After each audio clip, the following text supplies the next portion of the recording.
ছয়গাঁৱৰ বামুণীগাঁৱত টেঙাজাতীয় শস্য উৎকৰ্ষ সাধন কেন্দ্ৰৰ দুৰৱস্থা। কোটি টকা ব্যয় সাপেক্ষে 100 বিঘা ভূমিত স্থাপন কৰা কেন্দ্ৰটো এতিয়া হাবি জংঘলৰ মাজত। দীৰ্ঘদিন ব্যৱহাৰ নকৰাৰ ফলত জহি খহি গৈছে কেন্দ্ৰটোৰ মূল্যৱান যন্ত্ৰপাতি। কেন্দ্ৰটোত মালিক হিচাপে কৰ্মৰত অৰূপ দাসে উৎপাদিত সামগ্ৰী নীতি বিৰুদ্ধভাৱে বিক্ৰী কৰি অহাৰো অভিযোগ উত্থাপন হৈছে। শীৰ্ষ বিষয়াৰ আশীৰ্বাদত কৰ্মচাৰীগৰাকীয়ে চৰকাৰী সম্পত্তি ব্যক্তিগত সম্পত্তি হিচাপে ব্যৱহাৰ কৰি অহাৰো গুৰুতৰ অভিযোগ উত্থাপন হৈছে।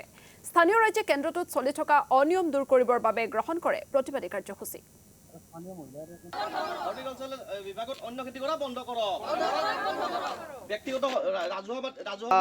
ইয়াতে আপোনাৰ 100 বিঘা প্ৰায় মাটি আছে।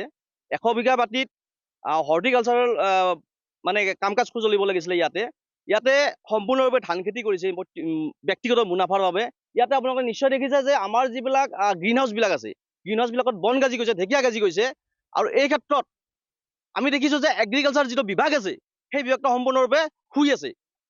ইয়াতে এটা কথা ক'ব বিচাৰিছোঁ যে ইয়াতে যিখিনি কৰ্মচাৰী আছে, এই কৰ্মচাৰীখিনিয়ে নিজৰ পৈতৃক সম্পত্তি ৰূপে, নিজৰ মাকৰ দেউতাকৰ যৌতুকত পোৱা সম্পত্তি ৰূপে এই ভূমিখিনি ব্যৱহাৰ কৰি আছে। আমি এই ক্ষেত্ৰত হিমন্ত বিশ্ব শৰ্মা ডাঙৰীয়াক এটা কথা ক'ব বিচাৰিছোঁ যে অনতিবিলম্বে এই যে কৰ্মকাণ্ড, এই অদ্ভুত যি কৰ্মকাণ্ড, এই অদ্ভুত কৰ্মকাণ্ডক লৈ তেখেতে অতি